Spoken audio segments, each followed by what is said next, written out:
good afternoon or good evening or whatever time of day it is, everyone. So yet another Voron Live. This time we're talking Klipper. And so because of that, I'm going to hand it over to some other people who are far more conversant on this topic than I am, including the man himself, Kevin, the developer and designer of this. But before we really get started, want to go around the horn and introduce ourselves? So, Alec, looks like you're up. Thanks, Doc. Alex, nice to see everyone. I've really been looking forward to this live stream. Invited Kevin along. So great to have you here, Kevin. Thank you for joining. And just to explain what we're going to run through, we're going to just do a quick interview with Kevin and then show you a couple of new things that the Voron team have been working on with relation to Klipper. And then after that, I'll be running through setting up Klipper. I'm going to upgrade a couple of my Arduinos and mess around with my config and answer any questions you guys have. Thanks, Doc. So, okay. I guess I'll jump in. I'm Kevin O'Connor. I'm the original author of Klipper, and thank you for having me. Well, it's great you could join us. ArcSign, how about you next? I'm ArcSign. You guys can call me Eric. I've been working on the API. You may know some other things I've contributed, like bed mesh for the filament sensor, but we'll be talking about the web API. I will be. Eddie. And Eddie, we can't hear you. Yep. I'm Eddie. I've worked on the Voron 1.8 and also wrote the SKR guide for setting up Klipper on the SKR 1.3 for the Voron 2. So. Ampex. Yeah, hi, Ampex, or you can call me just Florian. I'm the guy who has the Haribo logo with the sunglasses, and I'm the guy who initially, went on the way to porting Klipper to the Duet, although I've since moved on from that, but I still try to get involved with Klipper from time to time, and I enjoy using it, so here I am. And meet you. Hi, I'm with you. I work on a new surprise with Arc, with the API. And yeah, today we will show you some nice feature. So Alex, floor is yours, sir. Great, thank you, Doc. So Kevin, like I said, I just wanted to start out with a few questions. I've been using Klipper for some time now. Always on the Voron, but I've actually then put it onto my CR10 I have in the corner. I'm not allowed to talk about the CR10 in this company, but it's still printing away on Klipper. Prior to that, used Marlin. Then I heard about this great controller board Duet. So I had Duet with RepRap firmware for a while, and then Klipper came along. And I wanted to ask you, what was your initial motivation for starting out the project? Okay. Well, thanks again for having me. I guess the motivation really starts back in about 2012, 2013, when I originally got my first 3D printer. I had been following the RepRap community for a few years prior to that, but 2012 was when I first got the printer. I chose to go with one at the time was a little bit more on the higher end side. It was a MakerGear M2. Actually, the first 6 months or so that I had it, I had a bit of a rough time. The printer was fine, but I was having problems that I think is kind of normal for a lot of users that start off with 3D printing, particularly at first level bed adhesion, bed crashes, poor adhesion, warping as a print, things along those lines. And it took me a good period of time where I finally got the hang of it and was able to get some solid prints. And in that process, I came to the conclusion that one of the things that was really holding back 3D printing was not the mechanics. It wasn't the firmware. It wasn't like an 8 or 32-bit kind of thing with the microcontrollers. To me, what was really holding it back was really some of the modeling of the physics of the printer, what it takes to get good quality.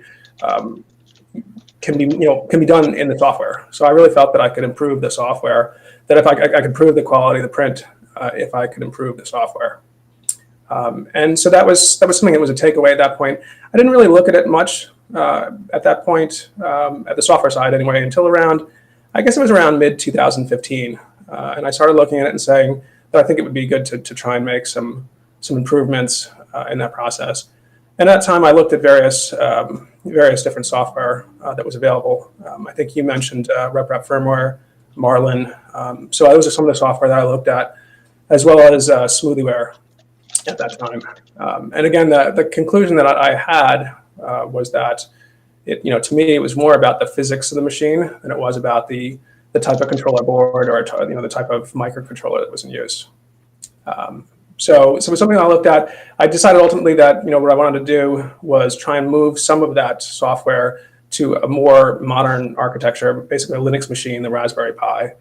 And I felt that if I could do that, it would make the software more accessible, in particular using a higher level language like Python. I thought would be something that will allow more people to get involved. And in particular, not on the lowest level, how do I have the most steps per second, but how do I model something like an extruder? How do I model something like a moving bed? And if we can make improvements in those lines, you could really improve the overall quality of the software. And so that's where I started. It was really through 2015 and then into 2016 that I was working on it, doing a bunch of experiments. The first release of Klipper is actually in mid 2016. So it was actually a few years back. There wasn't a lot of users at that point of time. Really, it starts to ramp up pretty significantly in the end of 2017. Around the end of 2017, we get a kind of a critical mass of users with Klipper. And interesting for this community, of course, is it's around mid 2018 that we see some of the Voron developers take a look at it. I think it was Maglin that originally reached out in mid 2018, and then with the Z-tilt implementation, and then the quad gantry level. And that we've seen an increase. There was a huge increase in the end of 2017, early 2018, but we continue to see the community as a whole for Klipper to increase. Thanks, Kevin. And sorry, Max just joined. Hi, RCF. So, I mean, I think the explosion's really been spectacular. And I was really interested in, certainly for me, this whole concept of being able to run whatever MCU I liked was really appealing. And a lot of us were already using Octoprint on certain printers. So the way that plugged in really helped with the barrier to entry. And something that's always impressed me is all the care that you've put into the documentation and the example configs. Was that kind of a decision from the get-go? I know it comes naturally for some people. Was it difficult getting everything together, or did the community really help you out there? Well, thanks.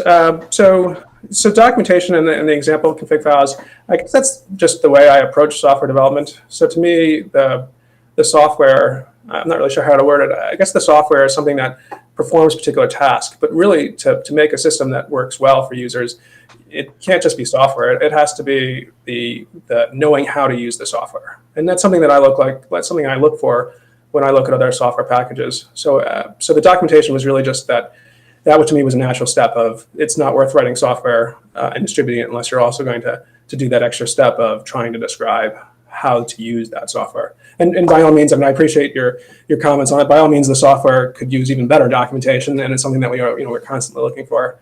There's certainly been improvements by the community, and I look forward to seeing more of those as we go forward. So what would be a good way for someone to contribute? So maybe they're a programmer, or maybe they're interested in the documentation. What would be a good way to get started there? Great question.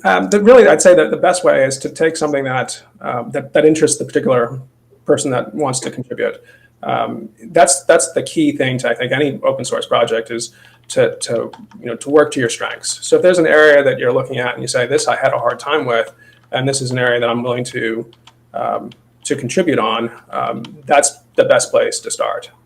And so things that really have an improvement to themselves and to the users, and go from there.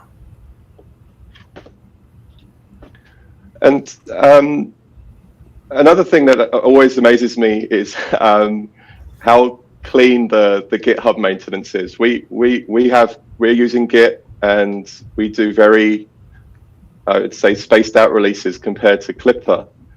You seem to be committing something new on a weekly or more frequent basis. I was looking at the commit history earlier, and how is that to manage? I know you're thankfully very particular about what makes it into the release, but you still have, you know, kind of test branches where you're trying things out. Is that hard to manage, or is that pretty straightforward? Well, it's certainly time consuming to do that. I think that there's value in doing that approach because, well, there's two things. One is if we can keep the majority of users onto one master branch, it really helps to get the majority of people testing the same code. And that helps merge later on as the time is necessary. The flip side, of course, is you don't want to expose a large number of users to software that you know is not ready for prime time. So I try and keep the development of experimental features onto branches where we can test.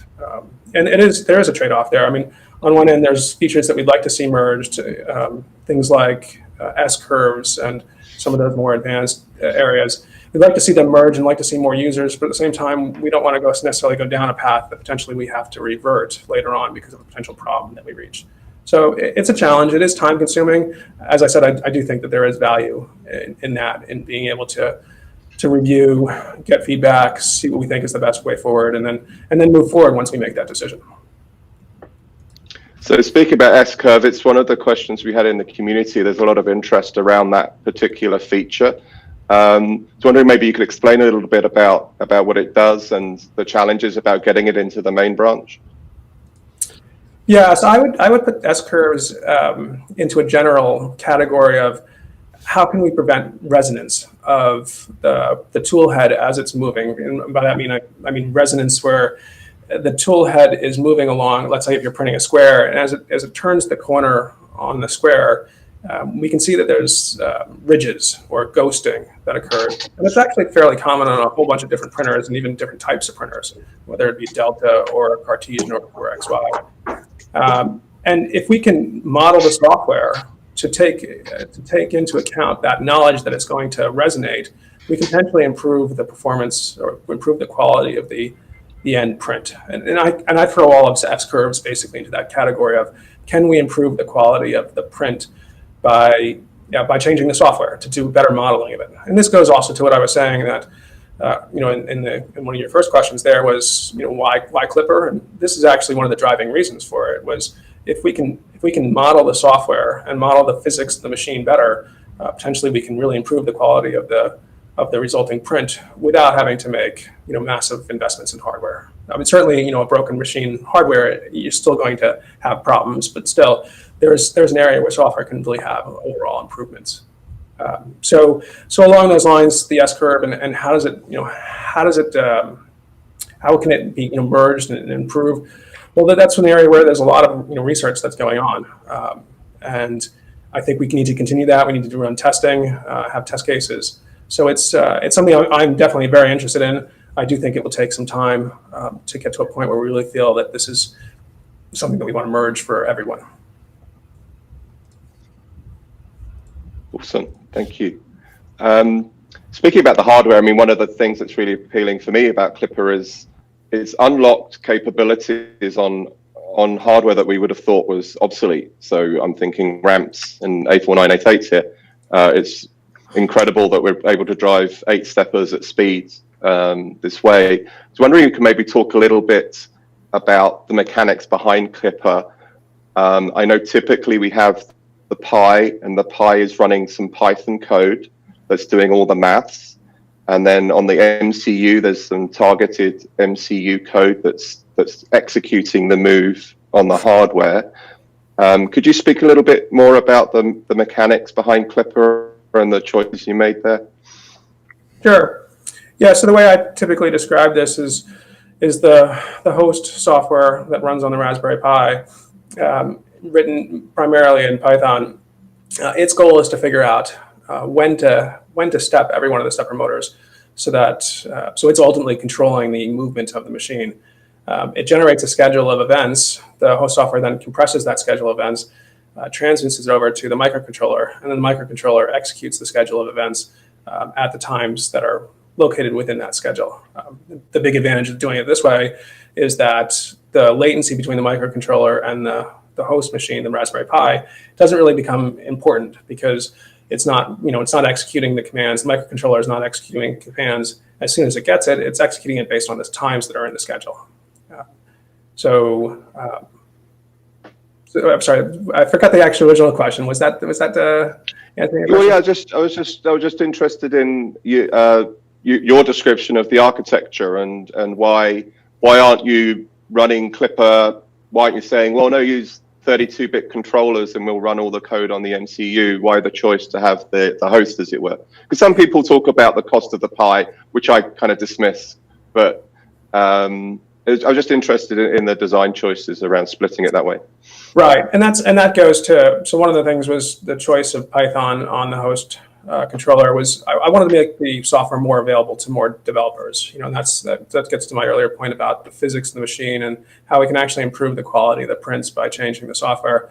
Much of the software in a 3D printer, I would go so far as probably 85 to 90% of the software is not timing sensitive. A lot of that is config reading and tests like delta calibration or quad gantry level, things along those lines.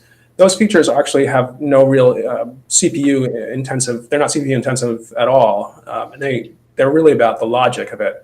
And I think that if my thinking was that if we can move that up to Python, then we could allow more developers and make it easier for developers to add useful features like that. On the flip side, there is the reality that the stepper motors need to be driven at relatively high frequency. So we need to have a part of the firmware that is very CPU efficient and very low latency and very predictable latency.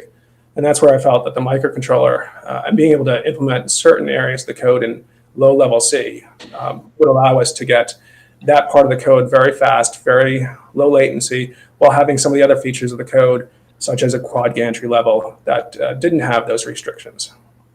My background is in software development, and I've been doing it for probably since I was 8 years old. So I'm familiar with the low-level code as well as the high-level code. I felt that there was an ability for us to merge the benefits of both, so to speak. Be able to go low-level in some areas and be able to go high-level in other areas. I mean, so I've not done any low-level programming for a very long time, but certainly being able to dip in and poke around the Python code has been really interesting because you try and understand how these things work and you can make little modifications if you want to. I'm not quite ready to contribute like the rest of the guys here, but I think that accessibility has been awesome for everyone. There's a question, it's kind of a little bit about what we talked about earlier, but it's kind of why Klipper, and you've talked to some of this when we were discussing the S-curve. I think in my experience, the biggest quality jump I got was easily on the CR10, where the bed's moving back and forth, and it's definitely helped on the Voron. Are there any other reasons that you would like to promote around why Klipper might be a better choice of firmware for your printer? Thanks for the question. Well, I'm a little bit biased, of course. So I think Klipper, I like some of the choices that are done in Klipper, of course. Some of the things that I see that I think have a lot of potential going forward, and I think you mentioned this before, multiple microcontrollers. This is an area that I think Klipper excels in, and it's not something that you're really going to find in other areas. Now, if you're running a CR10, for example, and you don't need multiple microcontrollers, maybe some users are happy with Marlin, and I understand that, or alternatives like that. But if you're doing something a little bit more on the, I don't want to say extreme, but maybe the more interesting or the more bigger end, where you start having things like eight extruders or things along those lines, being able to deploy multiple microcontrollers really does improve things. And of course, as relevant to this community, the Voron, where you have 4 Z steppers, don't say that fast 10 times. If you have those many steppers, certainly the multiple microcontrollers helps there as well. Some of the other areas where I think that the improvements, I do think that the pressure advance is an area where Klipper has done quite well, especially with the most recent versions of Klipper Advanced with what's been called smooth pressure advance. These are areas where I think we've done a pretty good job of modeling the extruder. It's certainly not perfect, but you can look at a print and say, yes, this print is better quality because we have a different software model. We can literally improve the quality of the print, by not changing any of the hardware. And I think that's an advance that's worthwhile for many users. The lists go on. One of the big things I think is for developers. For a developer, I think there is a gain to being able to look at the code from a host point of view. A, being able to look at it from Python, and B, being able to look at it a bit more modular. One of the advantages of being able to use a higher level language and not have to worry about low level details about microcontrollers and interrupts and latency is that you can group code together. So one of my goals, at least, is to have things that are more encapsulated on the host software. For example, being able to look up one of the modules in the code and see the fan module, for example, and be able to see that's all the code that's used to run the fan, and not have to go searching through the entire code base to find particular areas. So that's one thing that I'd like to see going forward as well, keeping things modular, high level. Awesome. There's some questions also around what's next for Klipper. So what kind of things are you working on at the moment, and any new features to look out for over the next few months? Great question. So it's one of those things that I personally don't have any hard goals going forward. At least from my perspective, Klipper works for the printers that I have here and now today. My personal printers, I should say. I'm definitely interested in seeing other areas of enhancing Klipper. I can say that some of the areas that I think are really quite interesting is things like toolhead microcontrollers, where you can put a microcontroller right next to the toolhead and thus reduce the amount of wiring that goes to that toolhead, potentially down to just a pair of differential signaling wires, or maybe even something like wireless. I think that's quite interesting.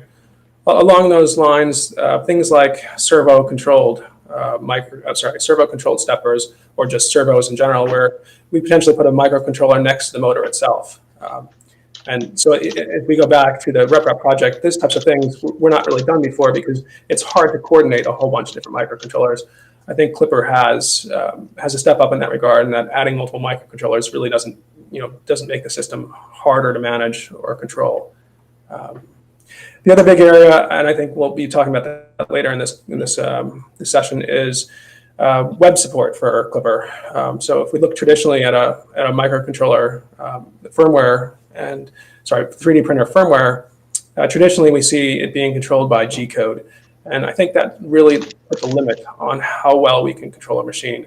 So I'm definitely interested in seeing, if we can move an HTTP web or HTTP interface or web interface into the Klipper internals, that we can have much more fine-grained control and get much better data out of Klipper. For example, instead of sending in a request and getting back, 3 lines of, sending in a request that's some cryptic, 18 ASCII characters and getting back a response that's 4 lines of cryptic ASCII characters. Potentially we can have a wizard that goes through a configuration process, and potentially we get back, the response could be a graph or a picture.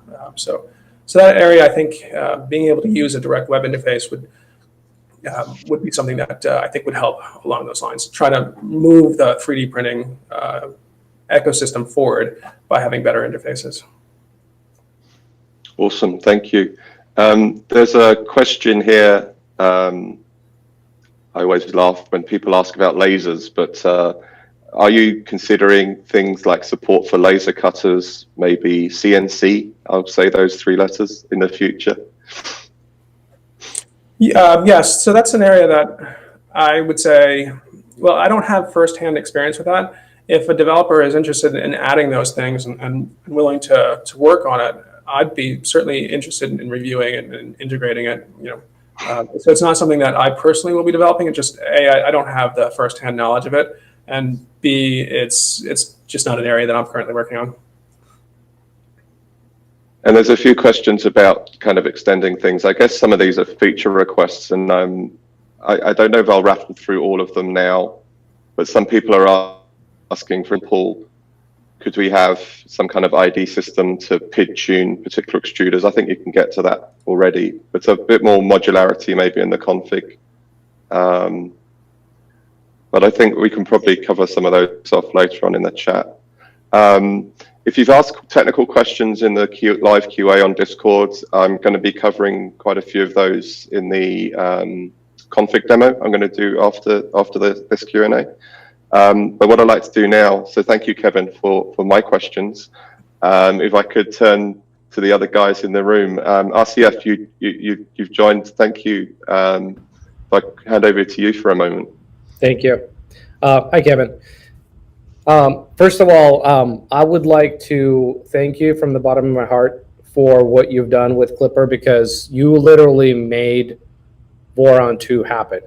Without the multiple MCU support, this project would have been out of reach for most people, because to drive this many steppers, you need MCUs that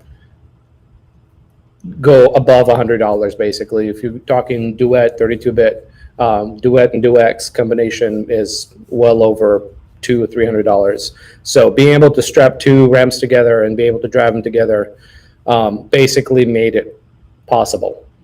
So I want to thank you, and I want to,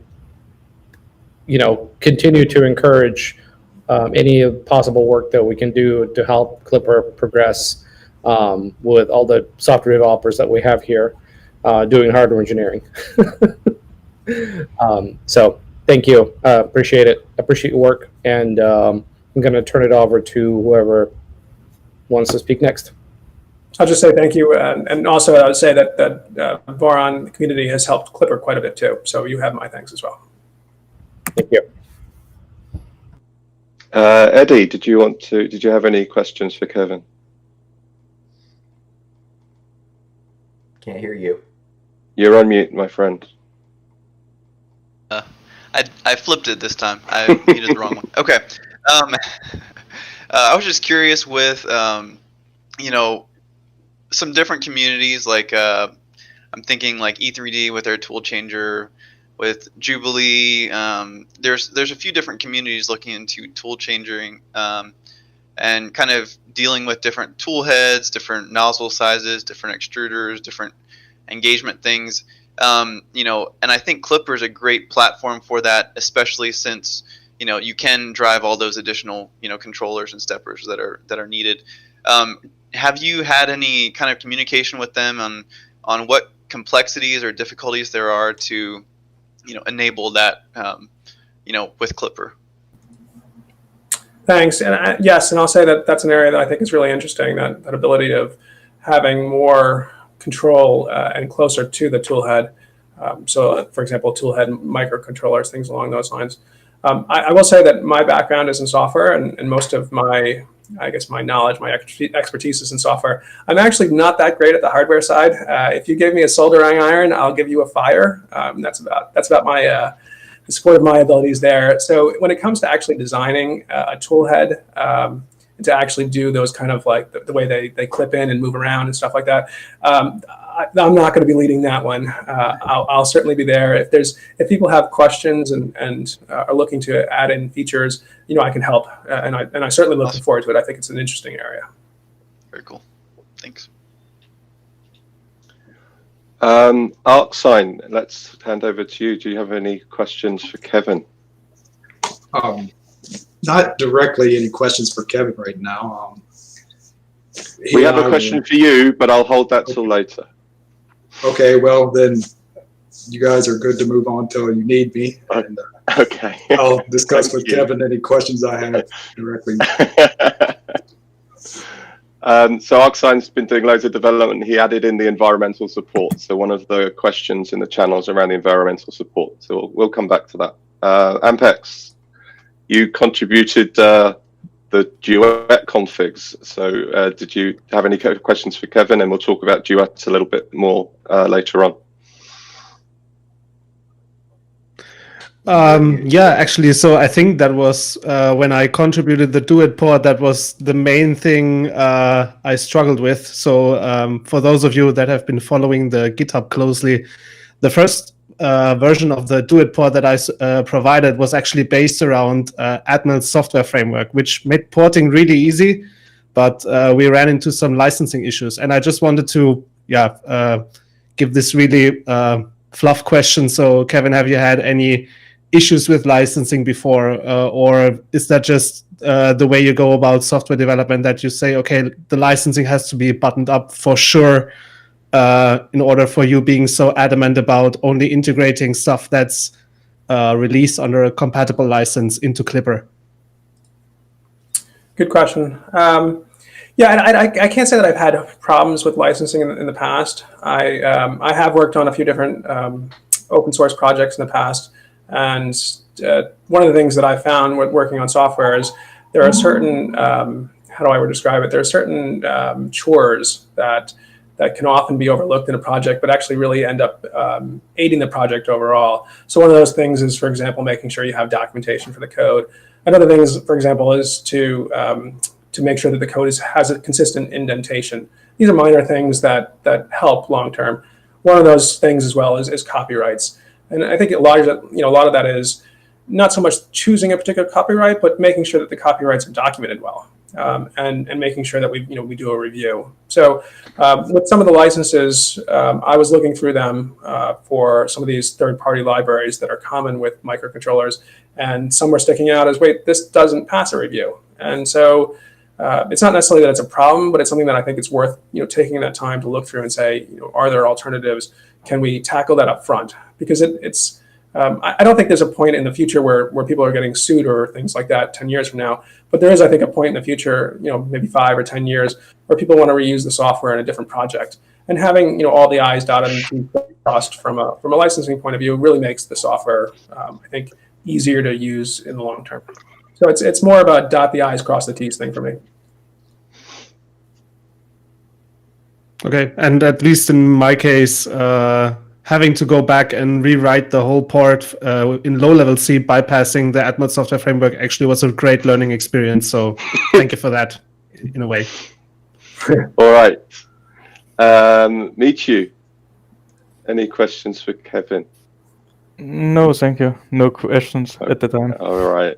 And our director of the day, Doc, any questions you had or comments? Well, the one question I have is kind of a broad general one is, where do you see the wall for running a Raspberry Pi as the host when we need something with more potential horsepower versus what we've got now? I don't think we're anywhere close to a wall, at least from the perspective of Klipper.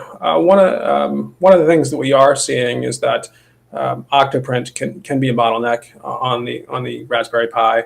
From Klipper's perspective itself, I think what we're going to see is the various generations of Raspberry Pi or other types of single board computers are going to outpace the processing needs of the Klipper software itself.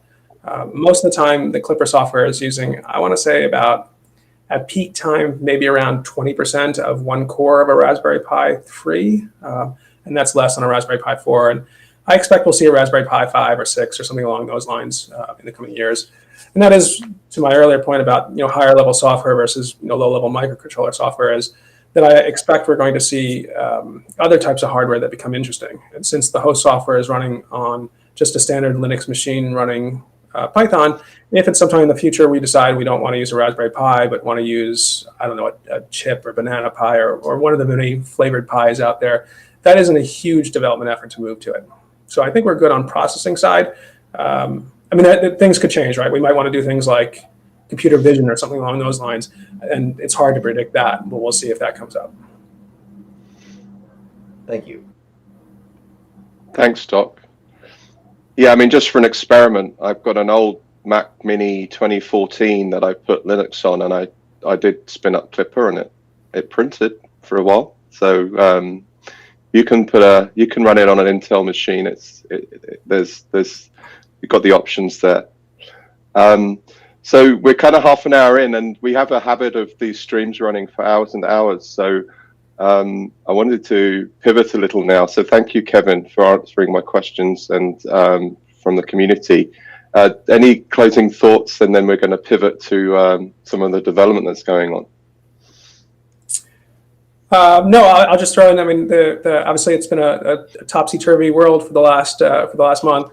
So I'll just say, thank you for all those that are working in the healthcare industry, and thank you for all those in our community that have been supporting those in the healthcare industry. And thank you for having me here as well. Thank you, Kevin.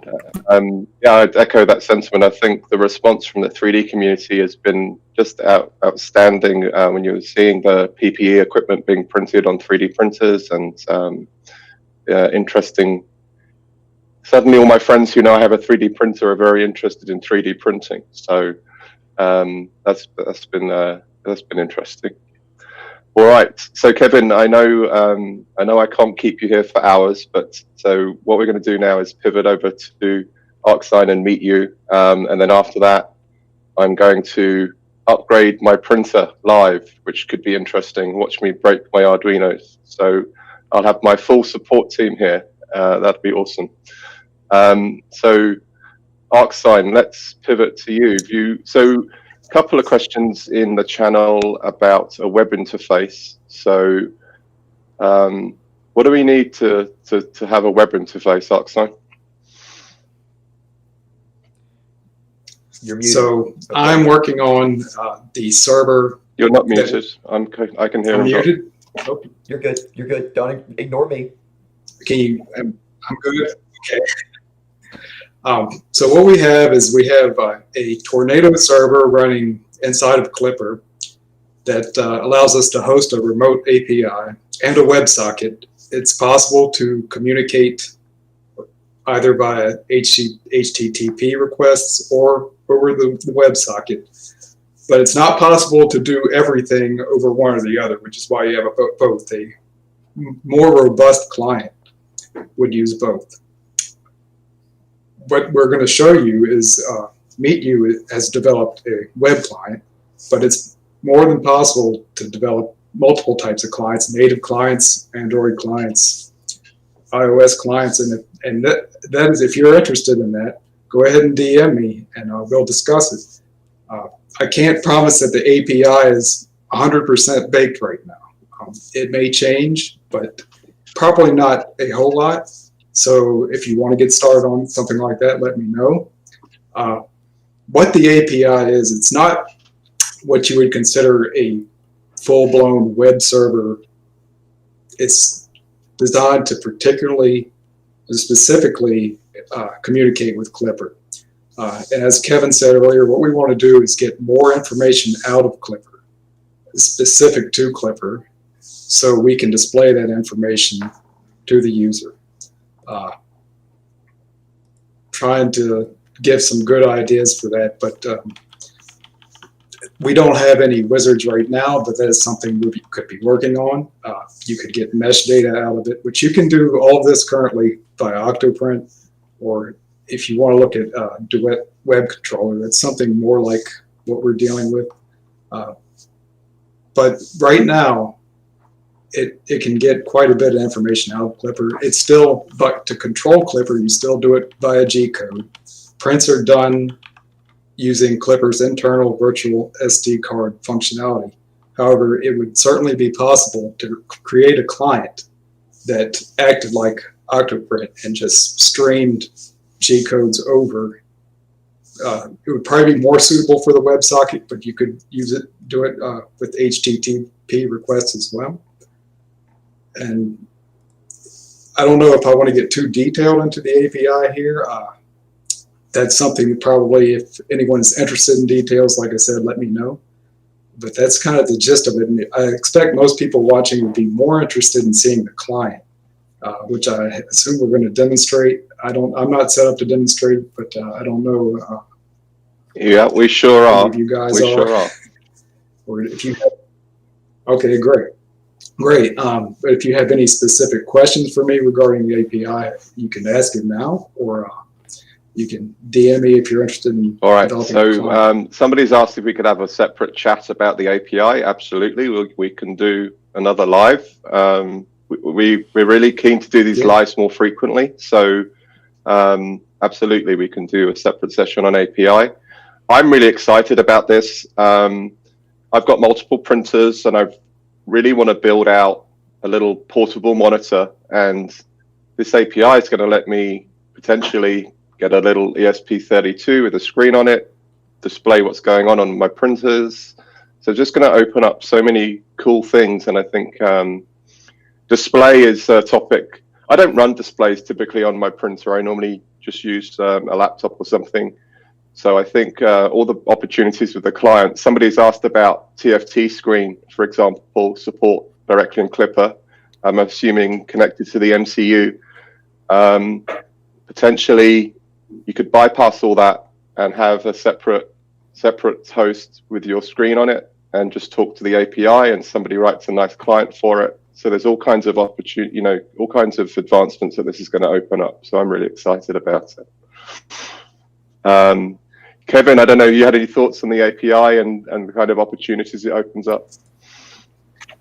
Yeah, definitely. I think there's a lot of interesting features going forward there. I will say that I know this sounds incredible, but I have not had a chance to look at the API in detail. There's really two reasons for that. One, just time constraints on my side, and two, I didn't want to be in a situation where there was, I think there's a quote for it, had too many chefs in the kitchen. So I'm actually looking forward to seeing this demonstration myself. I will say from a high level, I am definitely excited to see this and look forward to being able to integrate into Klipper. Cool, thank you. So there's a very quick technical question, which is not directly related to API, and that's around Python 3 compatibility. I understand you did some benchmarks and it's not as performant as Python 2, but people are asking if we're going to update to Python 3 at some point. You're asking me that question? Yes. Yeah, so when I first started Klipper, I looked at Python 3, Python 2, and also at PyPy, which is a just-in-time compiler for Python. In that process, Python 2 actually had the best benchmarks. I actually don't see much of a hard distinction between Python 2 and Python 3 for Klipper. It's been over a year since I last looked, but when I did last look, I was able to get the test cases up and running with Python 3. I want to say it was really about an hour's worth of work. To be clear, there'll be a lot of work to move to Python 3 in the general case, because we have to not only pass all the test cases, but make sure that all the various code paths work reliably.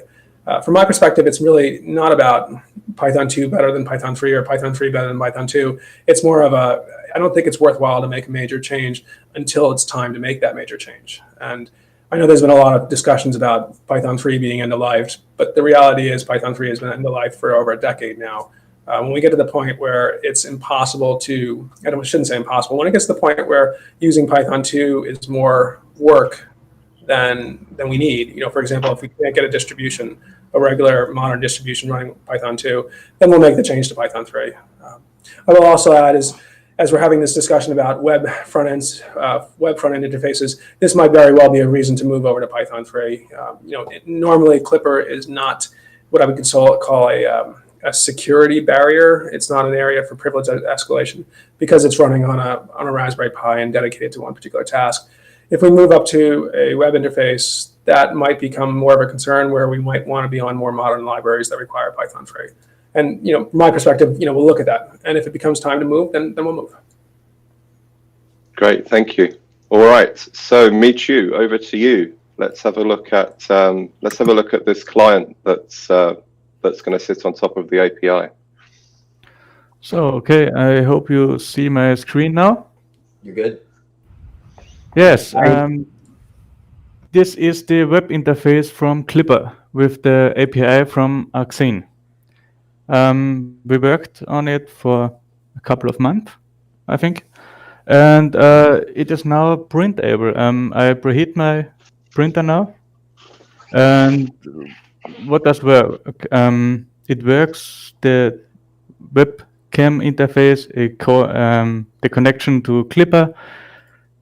Terminal is running G-code file management with metadata over the API. The API stream me all information in this web interface.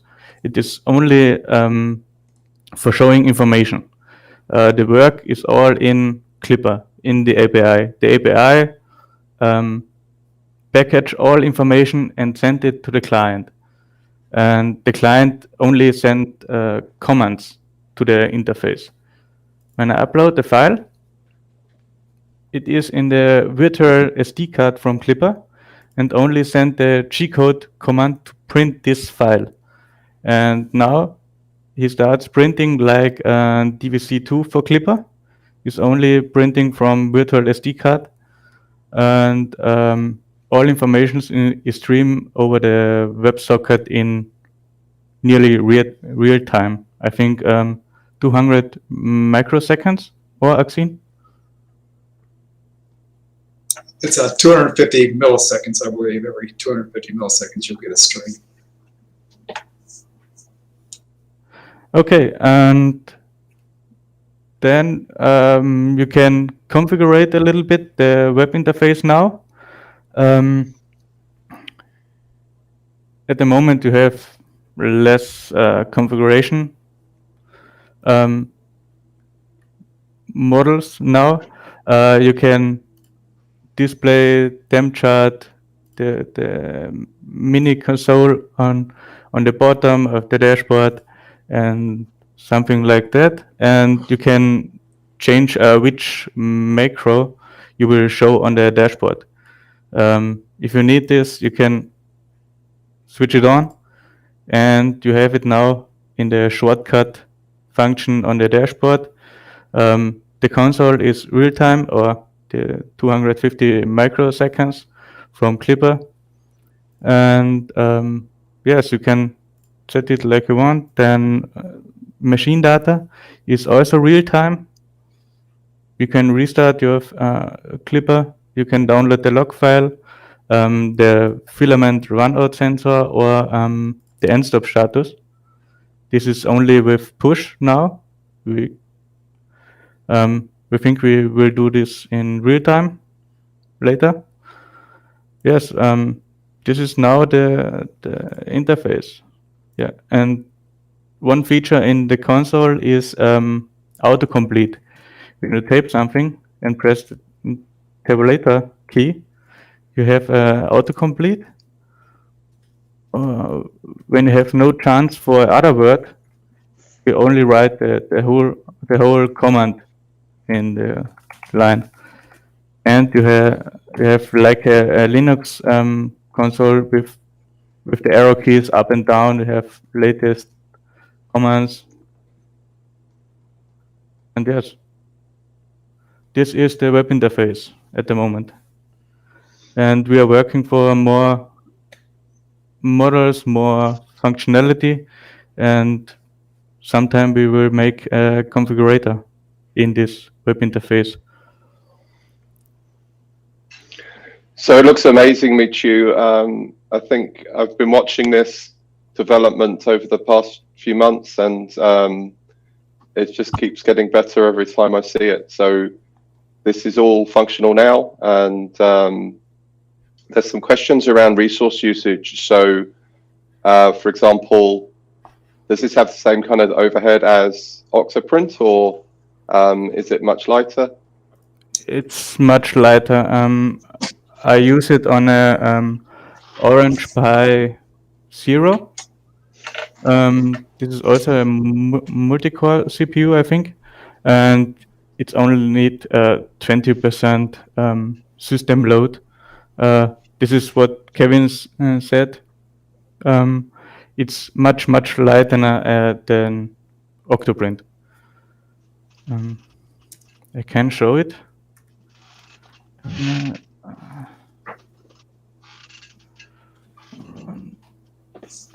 I'm connecting to the Pi.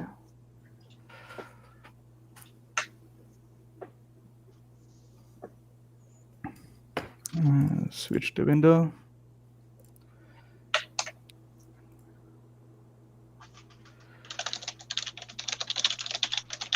So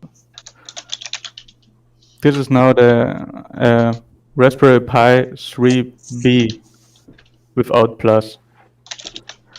It's like standby operating system, and now he is printing in the background.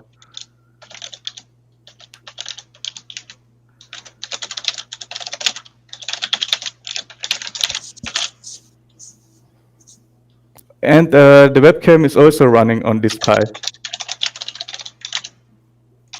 with MGPEG streamer in the background.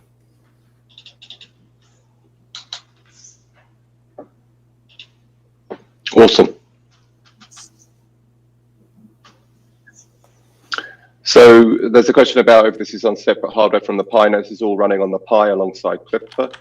You can see Klipper's running here in the HTOP. Yes. There's a question about how this differs from DWC2. So my understanding of DWC2 was it was kind of doing everything over serial, sending commands back and forth. So could you talk a little bit about how the API helps improve things versus how DWC was working? Sure, I can do that. Yes, You want me to do that? do it, Axin. Speak about it. Yeah, okay. I can explain the difference between DWC2 and this with regards to the API. The biggest difference is that the API is somewhat decoupled. The server is decoupled from Klipper. It does not run in the main thread. In fact, I'm working on moving it to a completely different process just to make sure that the server does not interfere with Klipper's activity. But right now it's running in another thread, and it does not access Klipper state from outside of that thread. And unfortunately, DWC2 is doing that, and that can potentially lead to issues. Kevin can probably tell you that it can lead to all the kind of crashes that you might get, all the errors you might get up for several. So that is the biggest difference between, aside from also the API is more generic, so it can be used for, as I said, multiple clients. It could be used for Android clients. It could be used for any type of client. But this is the web client.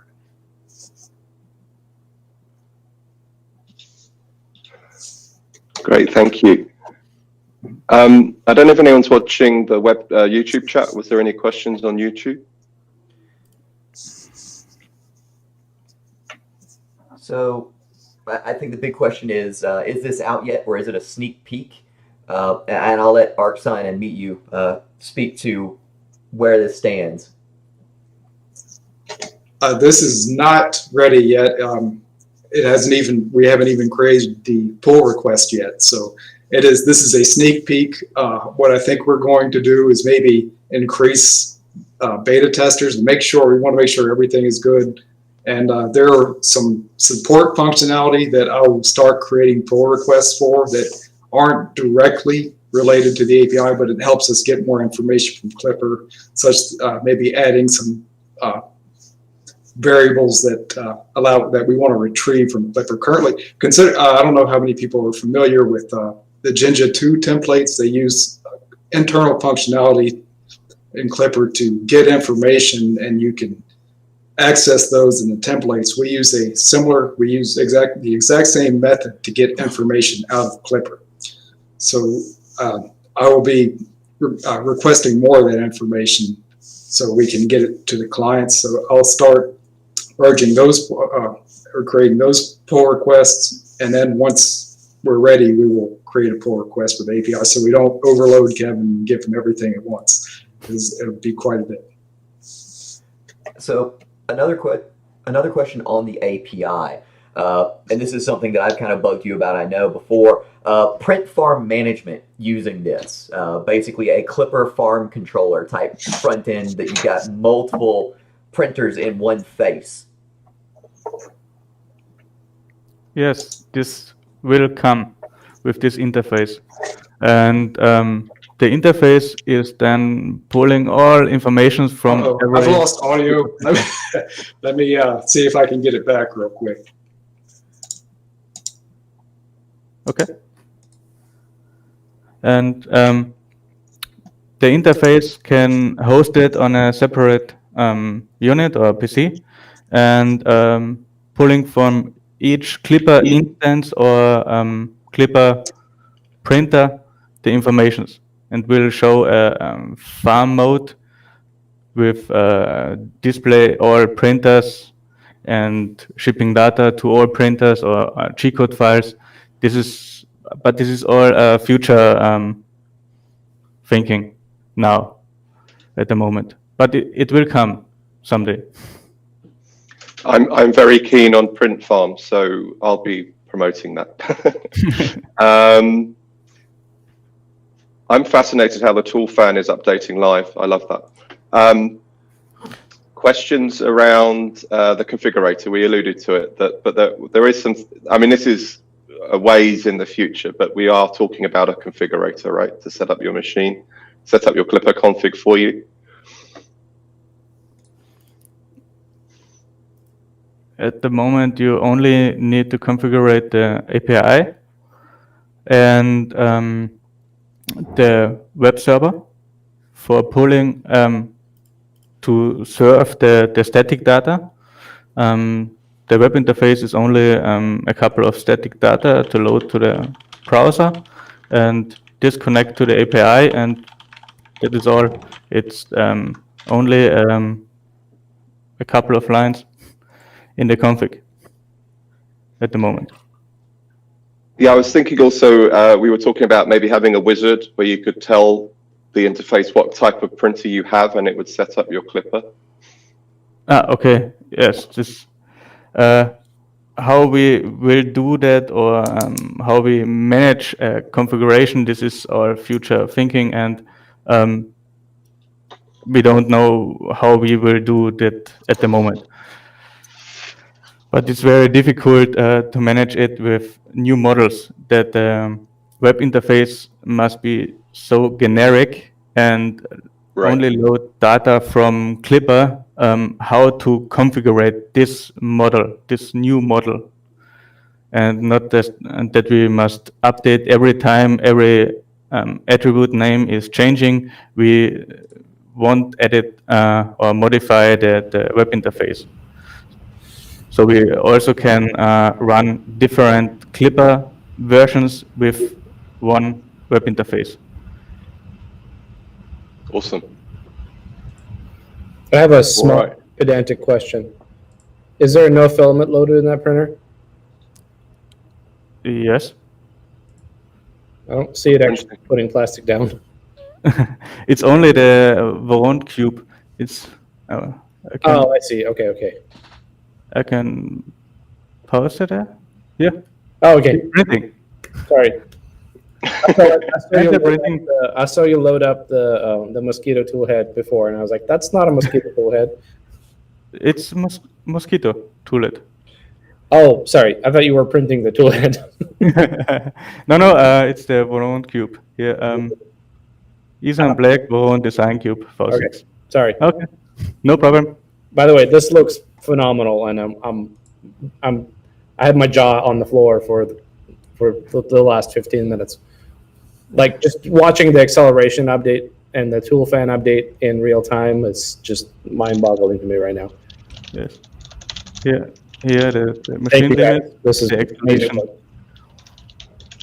Only the filament sensor. This is not included. It's on the back side of the printer, laying down on the table.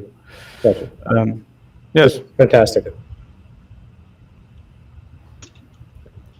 So a lot of people are asking about the design influence and comparisons to DWC2. I think you're using Material, which is the same web framework. Is that right?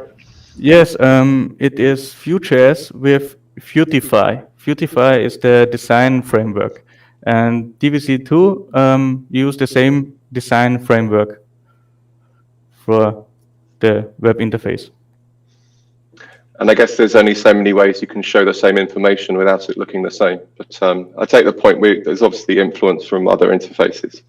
All right, Kevin, what do you think? Very impressive.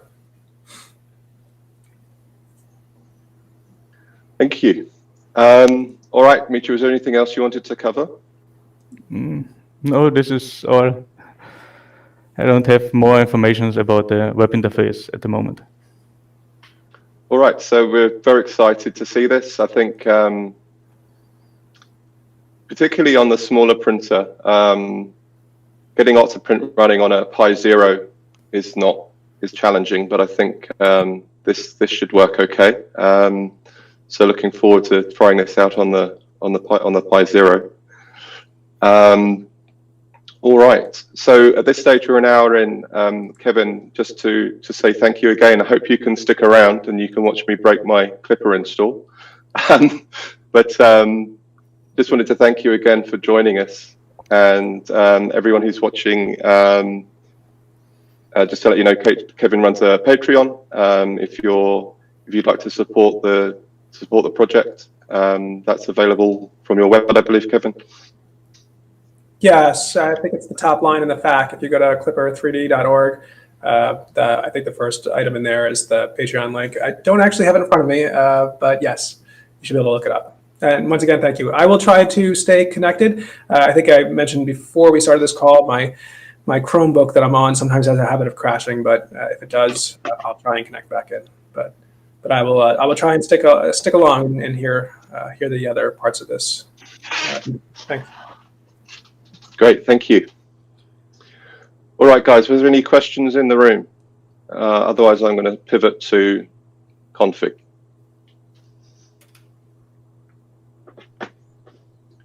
Any questions on YouTube, Doc?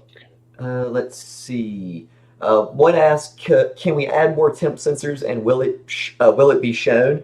And since I saw on your config, you've got the extruder, the heat bed, and the chamber, so there shouldn't be anything preventing you from adding, say, a fourth sensor somewhere for another temperature value, correct? He is loading all heaters at first, and then the chamber is a temperature fan. It's only load from the config. I get the whole config from Axine over the API and show what can I show, and then the upper lines are heaters and then the temperature fans. You can configure it everything you want. Yep. So basically, if it appears in your config, then this will be able to pick up on it and display it if you choose to display that information. Is that a fair assessment? Yes. Awesome. I didn't want to put you guys on the spot, but obviously we've given you guys the preview and everyone's very interested. Do we have any rough timeline on a alpha release for people to try it out? You can say no, Alex, we don't have a timeline right now. We don't have a specific timeline, but we could probably do something soon. Soon. We're good with as long as soon. people understand. 2.2 manuals. 2.2 manuals soon. Right. Yeah, 2.2 manuals soon. Maybe within a week or so we could. It's out there. Anybody who, I mean, it's on GitHub. Anybody who wants to give it a try can get it. What we don't want people doing is getting it and then creating issues on Kevin's repository that we need to resolve here. So, but we will come up with an alpha program and people can submit the issues to us and we can get them fixed before we send them to him. All right. So it's not production ready. It's not Kevin's bag. If you want to have a play, go for it. And we'll do a more formal release soon, TM. Great. Thank you, guys. Great. All right. Kevin, there's a question about live updating things that normally need a firmware restart. Is there anything, have you got any thoughts around that? I'm thinking nozzle size, for example, and you might want to set their nozzle size in their slicer rather than in printer config. So change it on the fly. Is that kind of thing doable, or does it always need a restart? That's a good question. So technically when you issue a restart command or even a firmware restart command, technically we actually don't even restart the software. Behind the scenes, what we're really just doing is reloading the config file. So it's not a question of can we technically do it, it's a question of how do we manage changes. At least from my perspective, we want to be careful for, do we change something and then it doesn't update correctly? You know, that risk of hitting, restart. On one end, you want to avoid the amount of times you have to type in restart. On the other end, it's better to type in restart than it is to have the software get into an invalid state where it's, it does something undesirable and it's hard to debug.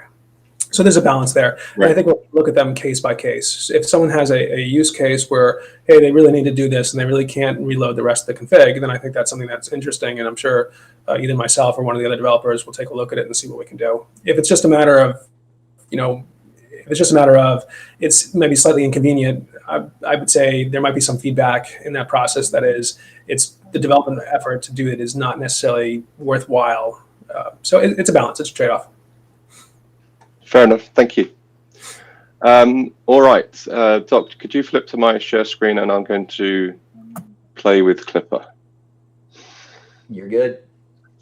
Thank you. All right, so getting into Klipper. So first place to go is klipper3d.org, which is the front end for Kevin's GitHub. Everything on this site, as I understand it, is rendered from the Git repo. So any documentation, any configs, I think they all happen live, right, Kevin? If you make a change in the Git repo, it gets reflected here, or semi-live. Anything that goes into the master branch will get reflected onto the website within a few seconds. The website is actually hosted by GitHub itself. I think they call it GitHub Pages. That said, if it's on a development branch, the development branch isn't reflected on the main webpage. All right, awesome. So we've got the install guide here. Base image can be Raspbian or Octopi. 99% of the time, you're going to be doing an Octoprint install until other interfaces are available. And then you clone down Klipper and install it on your Pi. And then you run a little script to do the install Octopi script. That does a Linux update and upgrade, I believe, and sets up some environment variables ready to use Klipper. I'm not going to run through a full install right now. We may do a separate live on Octoprint and setting up Octoprint and all the bits and pieces behind that. Other useful pages are configuration Klipper, how to build and flash the microcontroller. So that's all available on the site here. Where your configuration is, so you can copy the example configuration and then edit it in your home directory. And in a minute, I'll show you where all the example configs are in the repo. Now, I used to just SSH by hand to my Pis and use Nano to edit my configs for the longest time. But I very recently converted to using Visual Studio Code. And there's been some interest in the Discord around setting this up. So I'm going to show people how this works real quickly. It's free from Microsoft. It's actually an excellent IDE. I use it for Arduino and ESP coding as well, not just for Python and website stuff. And it's available on Mac, Windows, and Linux. So you can download that from code.visualstudio.com. If you want to go the more traditional route, you can just use Terminal on Mac. And on Windows, I would recommend Moba Xterm. This is a really nice terminal client, which also lets you browse files on the host you're connected to, which is why I recommend it. Or you can use FileZilla with SFTP and move files back and forth. You can also use the Octoprint Klipper plugin to edit your config file. And we'd run through that on an Octoprint session. But just basically any shell that'll let you SSH onto your printer. So I'm going to go into Visual Studio. So once you've got it installed, you'll get a new window like so. And there are 3 plugins, extensions I recommend you install. So if I go to extensions on the left here, first one is Remote SSH and also Remote SSH Editing, both by Microsoft. There are multiple SSH handlers for Visual Studio Code. You might find one that you prefer, but this works fine for me. So these are the ones I've been using from Microsoft. And then finally, this is something that I came across very recently on Discord. So thank you, Alexander, for putting this together. It's a code formatting for the Klipper printer config file, so that it highlights your headers and values versus labels. It makes it easy to find where you might have made an error, where you may have left a colon out where you needed one, or you didn't close out the brace on a config section. So that's a really useful syntax highlighter if you're going to use Visual Studio. So once you have those 3 plugins installed, it'll tell you to reload if you need to. We can head over here to connect to a remote host. So for SSH targets, you're going to add in your printer and so on mine it would be something like sshpi@voron2023.local, for example, and then it'll ask you for your password. I already have them set up in my SSH config, so I can just connect directly. And guys, please interrupt me if anyone's asking questions as I go, so that I can cover them off as I go. So I'm going to connect to 2023. So I call my printers by the color of the accents I put on them. So I've got black, blue, pink, and orange. So I'm going to connect to black. That opens up a new window. It establishes an SSH session. Let's just full screen that. I get a terminal down the bottom here, SSH terminal, and then I get to open a folder. So you're going to open up home.py by default. And this is now showing me all the files on the Pi. So the one we're interested in is printer config, and this is based off the stock build on this printer with a few modifications I've got in there. And the version of Klipper I'm running, I deliberately put it a little old. So git describe -- tags. It's quite an old version of 0.8, and we're going to go through the upgrade process. I'll pause there. Any questions at the moment? Doesn't look like it. Okay. So I like working in one window. So there's a few kind of hacky things I do so that I can talk to Klipper in an SSH terminal. The first thing is I need to stop octoprint.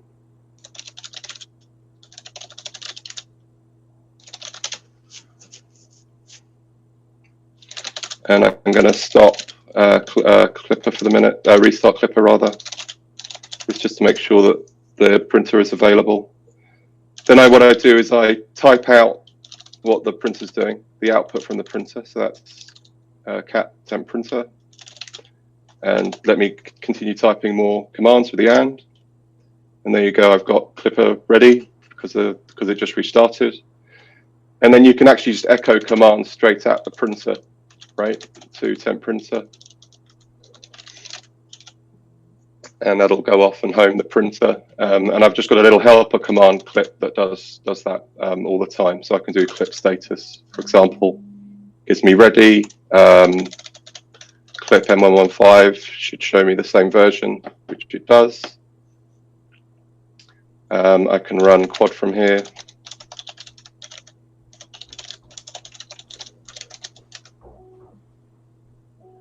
And if you can hear my printer, it's my noisy boy on A4988s on ramps. Let's see if we can get zeros across the board here. It was flip-flopping a bit earlier.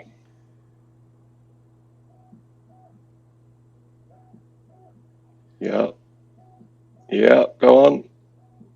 Oh, failed on the last one, but close enough. So I tolerate to that one step.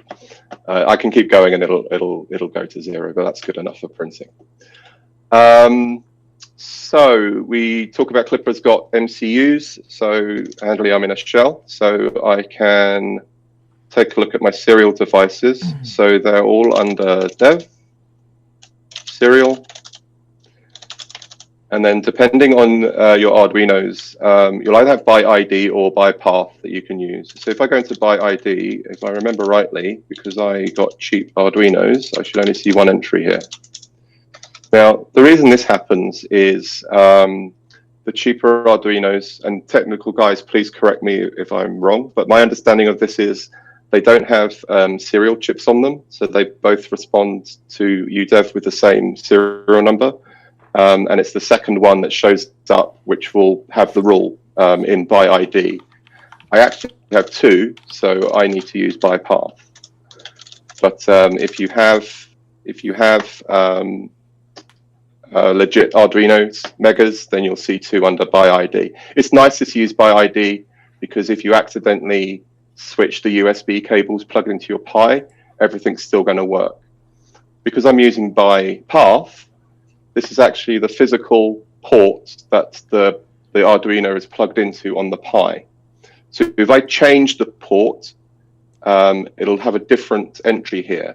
And that means my config will be incorrect, right? So, because one of the first things you do in the config is say, where are my Arduinos, right? So we use 2 Arduinos on a V2. We've got the main MCU, which is for X, Y, and E, and then MCU Z for the Z steppers. So it's really important you don't muddle these up. The printer will actually shut down if you muddle them up, because we deliberately put the thermistors on different pins, so it'll fail because it's not getting a temperature reading if they're the wrong way around. But you shouldn't rely on that, and just check everything as it should be. So when we're looking at setting up the path for the MCU, this is the path we're interested in, right? So dev serial by path / and then the particular by path ID for the Arduino. All right, so I'm now going to upgrade my Klipper. So because I'm using Visual Studio Code, it actually it finds the fact I've got a Git repo on the Pi. Sorry, somebody's a little noisy. Could you mute? Oh, sorry. Yep, that would be me. But I can maybe offer some insight on the serial thing. Yes. If you let me. Yes, please. So the cheap Arduinos come with USB to serial converters, and those are usually chip sourced from China as well. So they all have the same serial burned into them. So that's why you're getting one entry in the by ID. The genuine Arduinos will have actually have small admegas on them that have a unique serial burned into them when they are manufactured by the Arduino Corporation or whatever it's called. So those will show up as different devices. This is kind of unique also to devices that have serial chips. So this issue does not show up on boards that have native USB. So if your board has a USB to serial converter on it, like these FTDI chips and CH340, I think. With those, you might run into that issue that you're seeing here on your board. But using by path is a very valid solution. Just be careful you don't change the plugging order, because so you can actually see the port where the board is plugged into the inside that path that you're putting there. Right. Thank you. Okay, so I know I'm running an old version, so I am going to upgrade. So first thing to do before upgrading is, where's my TOF gone? I broke my Mac. Genius.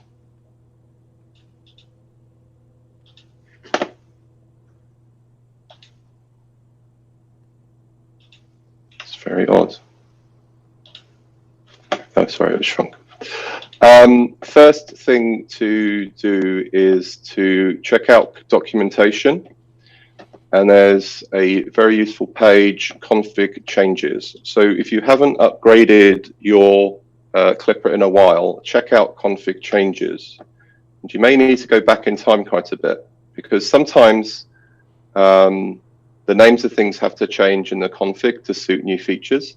This doesn't happen very often, but occasionally it does, and pressure advance would be one that sticks out in my mind, where it went from the old pressure advance to smooth PA, and you needed to change the way that look ahead worked. So it's always worth checking here. So that was here in November, that pressure advance look ahead time parameter has been removed.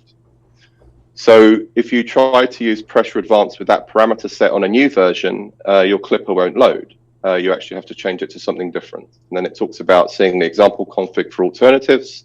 So I'll show you how to find that in a moment. But it's always worth just quickly checking if there's anything relevant in here before you upgrade. Next is, well, how do I upgrade? So again, in the FAQ, how do I upgrade to the latest software? It's a question of running pull.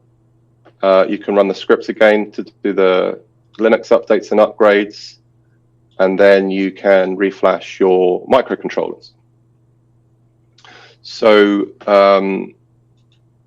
inside VS Code, you also have the option to change version right in the interface. So I'm going into the repo page here, source control, and I can choose to go to an older version. I could go back to version 0.5 if I wanted to, or 0.8 as it was released, or master, which is always the very latest version. So I'm just going to pull down master.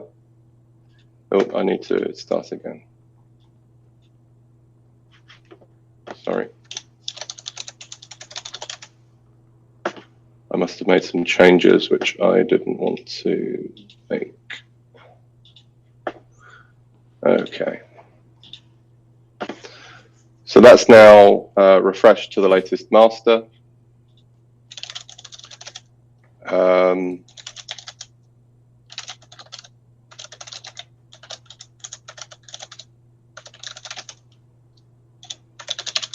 That's the same as running git pull inside the Klipper directory in the shell. So I'm up to date because I just did it in VS Code, but that's the command you'd run if you were running in a shell.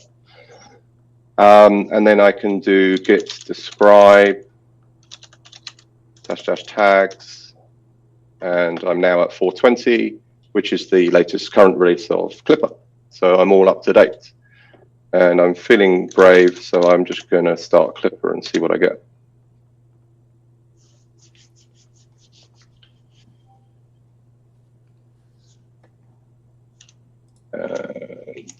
Didn't So, like that. Alec, did you turn off screen share? Did I talk? Like, we don't see your desktop or anything. We just see you. I'm sorry, I was sharing. That's really daft of me. Thank you for letting me know. Better. Thank you. Live stream fail. Thank you, Doc. I'll go through that again. Did you see when I was playing with extensions? I had stepped out of the office for a second, so My director stepped away. All right, no problem. I'll show it again real quick. So I talked about extensions in VS Code.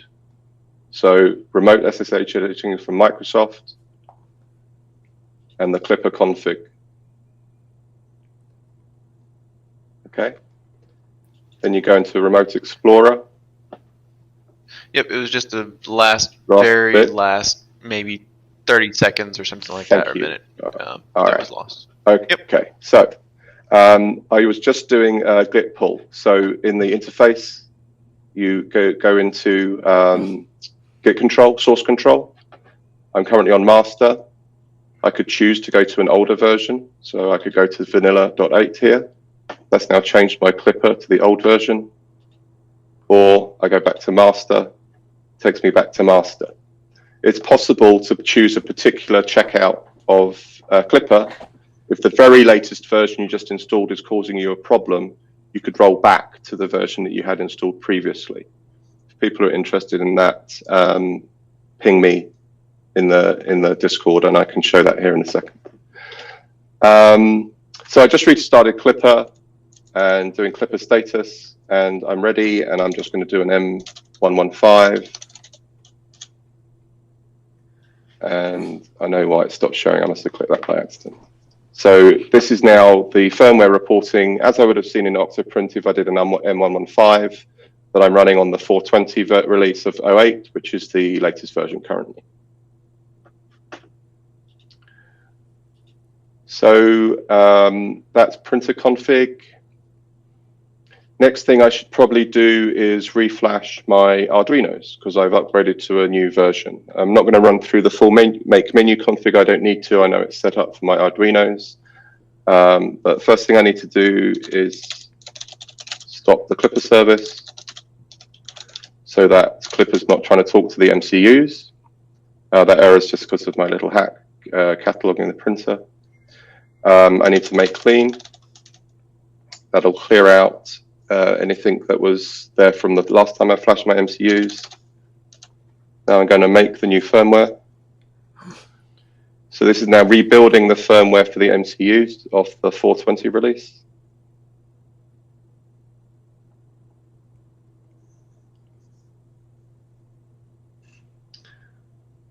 That's now built, and now I'm going to flash it. So it's make flash, and this is all documented on the website, but I've done it quite a bit, so I think that's right. Dev serial, and you can go by path, right, and autocomplete. So that's the first one.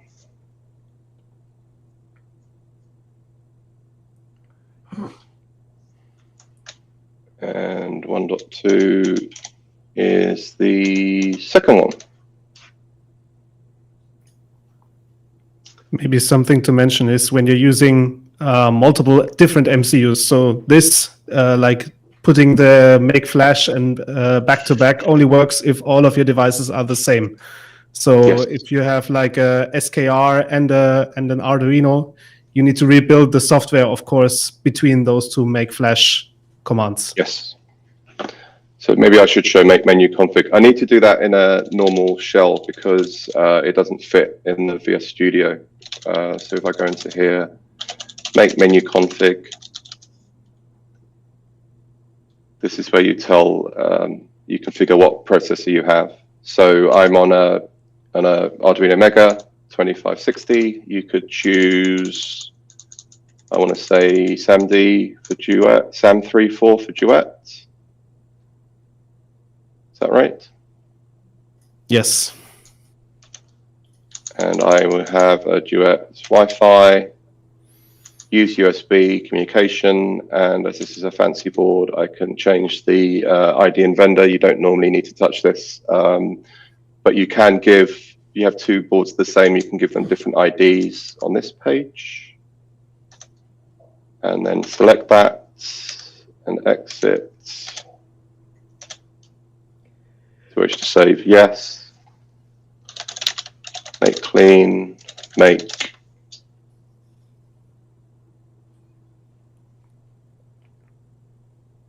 And now during the build process, you can actually see that it picks up the files from the ATSAM folder instead of the AVR folder. So it's now compiling the code for the ATSAM line of processors instead of the AVR series. I see we got a comment on does make flash work on SKR? Does someone want to touch base on that?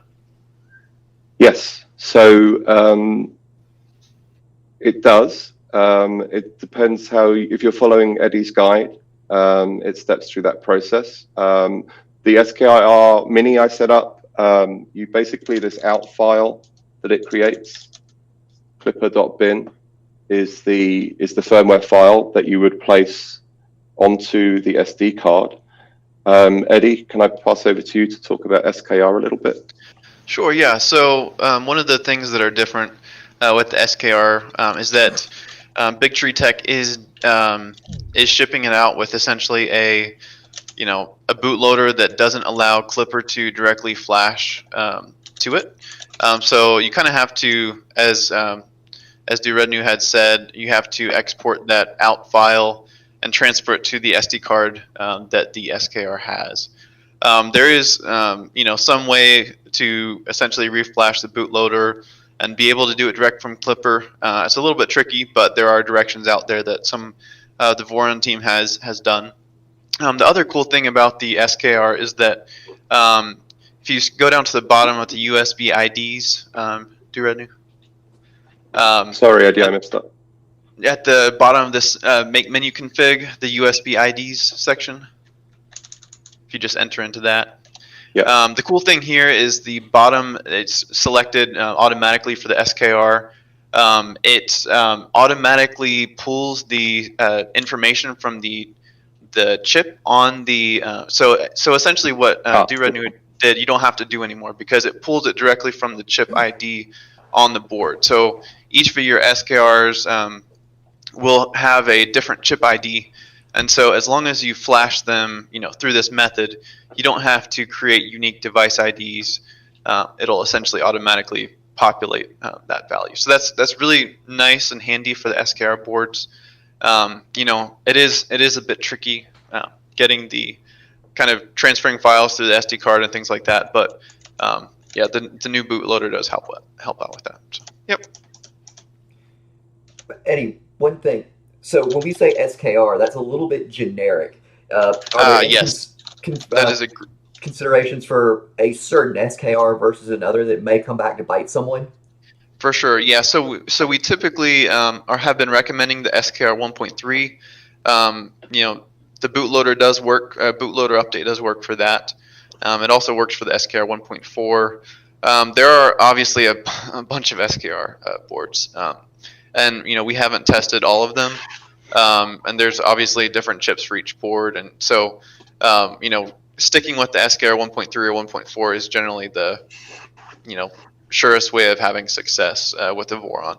If you're comfortable with Klipper and configuring everything and looking at pin assignments and all that, you're free to try a different board. It's just going to be more work on your end, and it may or may not work depending on how that board kind of behaves with Klipper. So, yep.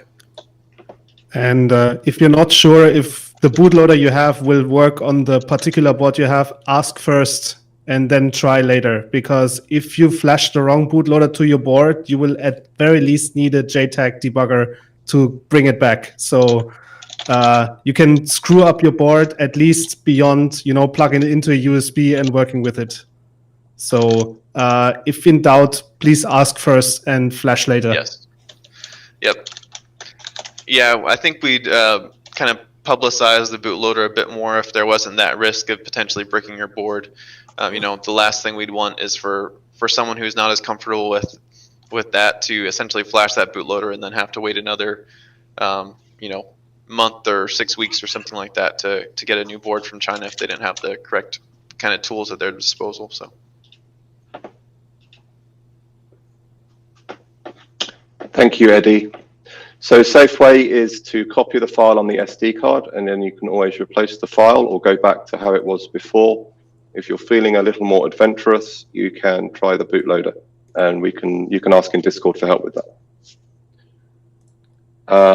Okay, so what I just did was flashed a really old version of Klipper onto my MCUs, but I've got the updated master of Klipper 08. Just to show what happens if you've got a mismatch.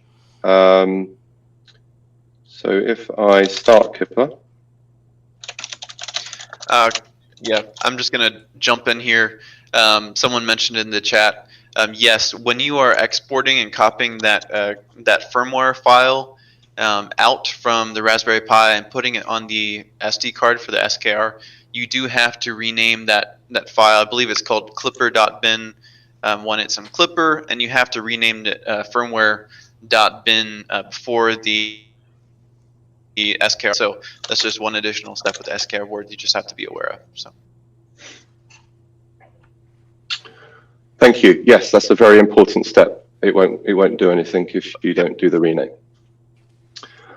All right, so I've just, as I say, I've put a really old version of the firmware on my Arduinos, and I've got the latest version of Klipper running, and I've gone in and started Klipper, and it's not working. It's telling me I've got an error, there's some sequence problem, but there's a handy helper here to remind me this type of error is frequently caused by running older versions on the microcontroller. Okay, so I've never seen it not, if there's a mismatch, it will prompt you in my experience. If you go to ready, you're normally good to go and you don't need to recompile the firmware because you don't have to redo the MCU firmware every release. If it's only changes in the Python code, then there's no need to update your firmware. So I need to get my firmware back up to date. So let's just run the process again. So into Klipper. Make clean. I've switched it back from Duet to Arduino so I don't accidentally flash the Duet code onto my Arduinos because that will probably break everything.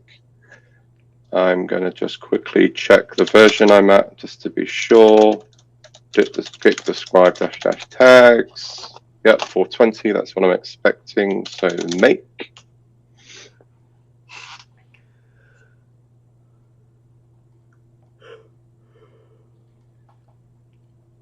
Nice and quick. And let's remind myself of those devices, dev, serial, by path. They're both there, great. Now sometimes when you flash by path it fails. So what you can also try is flashing direct to the devices is aliasing. So these will be TTY USB or TTY ACM, I want to say. So I'm going to do it that way this time, just to mix it up. Dev TTY USB 0. Make flash.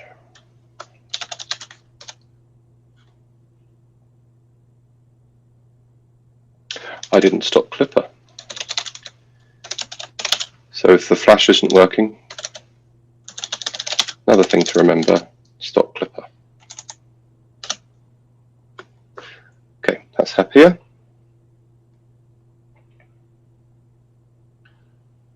That's 0 and 1.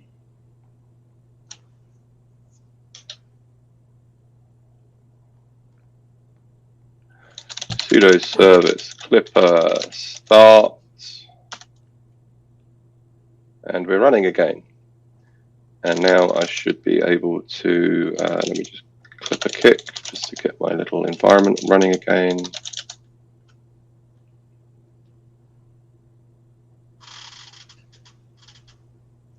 And we're ready. Great. Clip M115, and I'm on 420 firmware. Awesome. So another great resource for troubleshooting when you're going through these things and things aren't connecting is to look at the logs. So those are all in /tmp. We have Clippy log in here. Now this can be really large if you've done a big print, because you'll have all the G code and stuff in here. But as I've just been flashing firmware and so on, it should be straightforward. So the top of it is the version you're on. So you can see I was running an older version when I was playing around. It lists out my config. Oh, actually, I didn't clear this down since it's been printing. So let me just clear that out, and I'll restart and show you.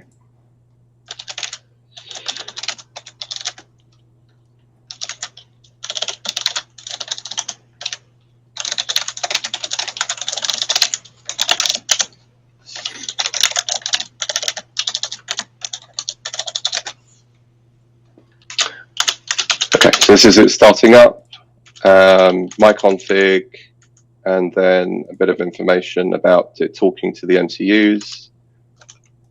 So straight away, if there are any problems talking to the MCUs, you'll see them here. So after the config part, this is where it's talking to the MCUs for the first time. So it successfully loaded the first MCU, starting serial connect, and loaded the MCU-Z, where it says it's configured MCU and MCU-Z, then we're good to go. It started heater checks, and if I now go in and look at Klipper, it'll be in a ready status. I'll stop there. Any questions? Is this useful? One question we had was about your Klipper kick. I'm assuming that's a script you have that does some things. Yeah, sorry. That's all that's doing is just because of my little hack to do things all in Visual Studio. All that does is make sure that Octoprint is stopped, restarts Klipper, so that clears down the interface. It waits a few seconds, and then it starts outputting from the printer. Got it. Okay, that's helpful. And then the clip command I'm running, all that is doing is echoing whatever I type after clip at the printer. So when I'm in, if I do clip status, that's when it'll respond with status, and I need to clip a kick because I'm not outputting right now.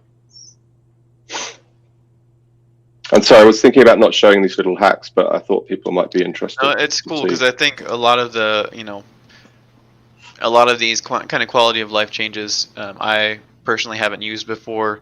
I've used editing through Notepad++ or some other editor like that, but not as much like this. So it's pretty cool. Yeah, it's good to see.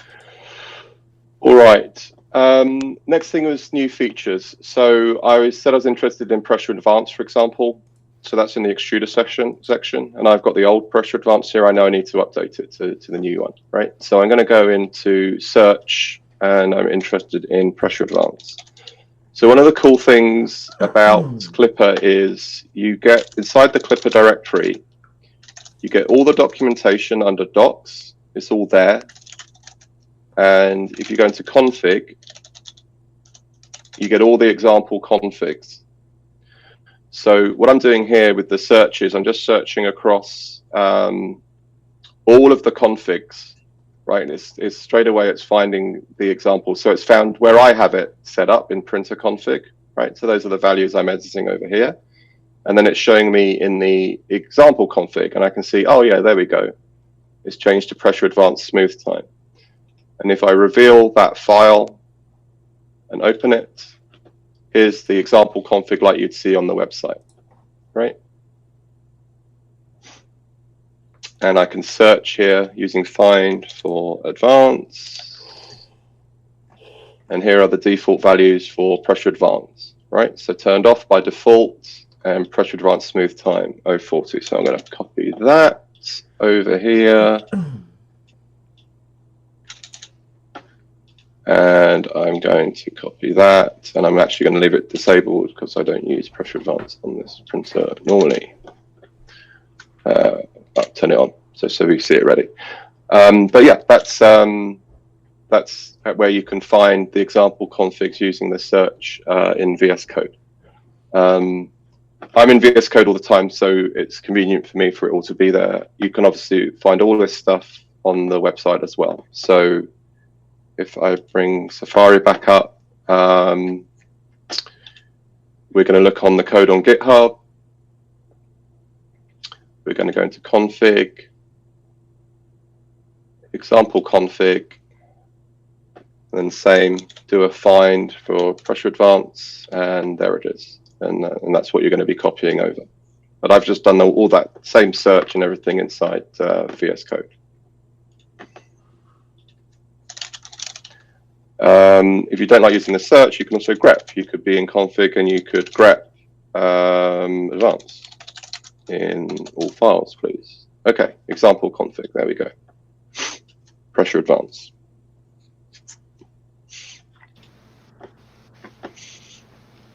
I guess since you're not using a mesh on this printer, essentially you didn't essentially get this change. But one of the things that has changed in the last few months is the new mesh parameters. Instead of using the nozzle position, it uses the probe position.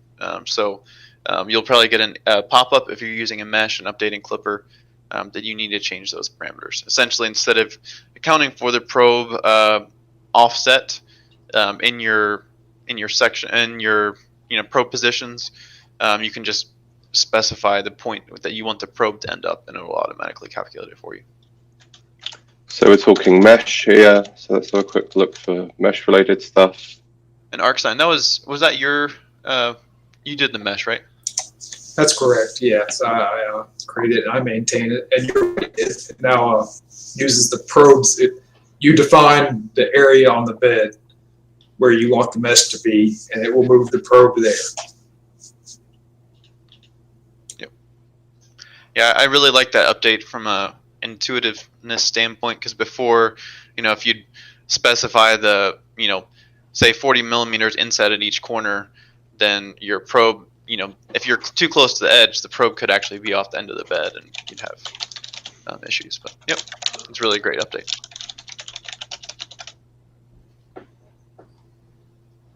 See, it's good having Kevin here. He's told me a better way to stream out my my printer output. Use tail instead of cap. So I'll try that later. Thank you, Kevin. So the mesh extras. So I just check where mesh is in by searching. So it's all in example extras. I've browsed into Klipper, config, opened up example extras, I'll search in here for mesh.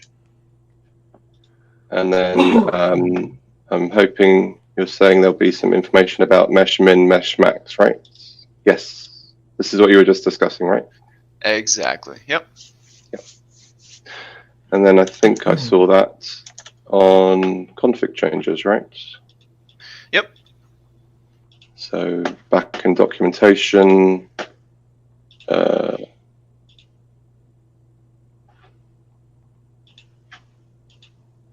config changes. Oh, there you go. Sorry. So that's case in point. Thank you, Eddie. That's a recent change. I wasn't aware of that. So config change log is telling me why my mesh section might start complaining if I update. Exactly. Great. Do you want me to touch on my SKR documentation for a minute? Yes. Yeah. Where's that at? Remind me. Is that on the Voron users? Let's see here. Yes, it is on Voron users at this point.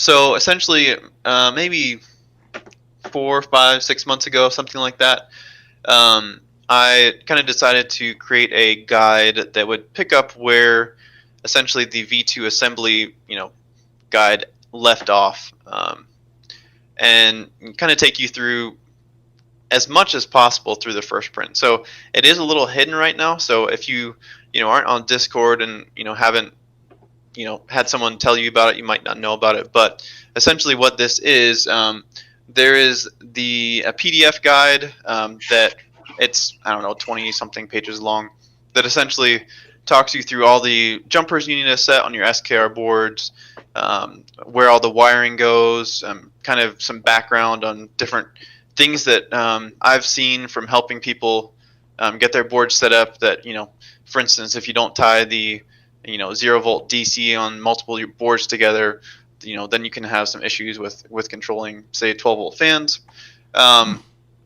So essentially, this tries to help step you through a high level guide on setting up Klipper, flashing your SKR boards, going through kind of your first print.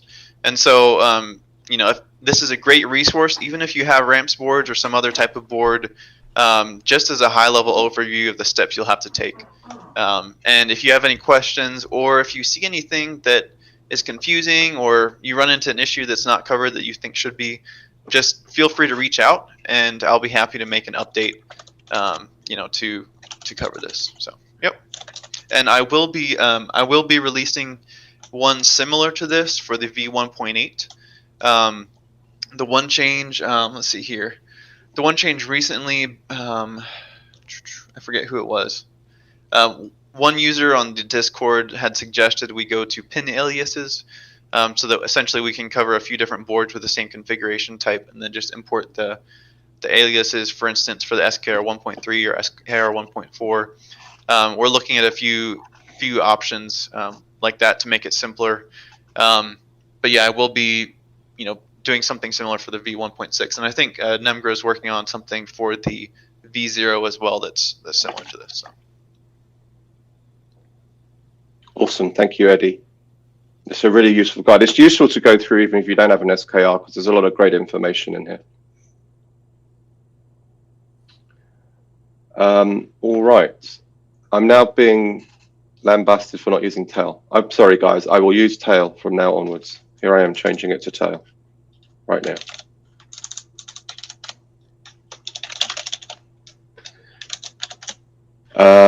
Okay, so I don't know where to go to next. I can step through the config. I don't want this to drag on for hours because we're 2 hours in. So maybe if there's anything in particular people would like to ask about, why aren't I using Atom? I've used Sublime Text, I've used Atom. Honestly, Visual Studio Code has just been awesome. I mean, I can now do all my dev in one place. I've got it set up for my Arduinos, ESP, websites. I'm really liking it. And I'm not a Microsoft fan normally. So they've done a great job with us. Maybe we can step through some of the, let's say, smaller questions that were asked on YouTube and in the Q&A channel. Yeah. So people were missing about Klipper Kick. So it's just a little script that I use to restart the services.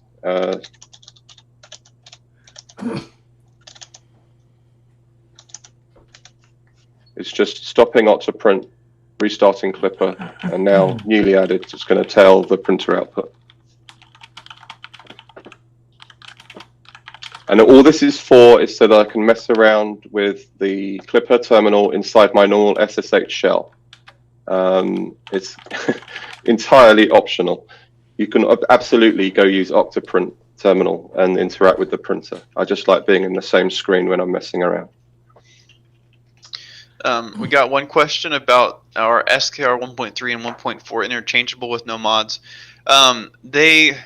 They're not quite, they're very similar. One of the reasons we haven't switched to recommending the SKR 1.4 sooner is that they are kind of, it's more of a sideways change, especially for Klipper.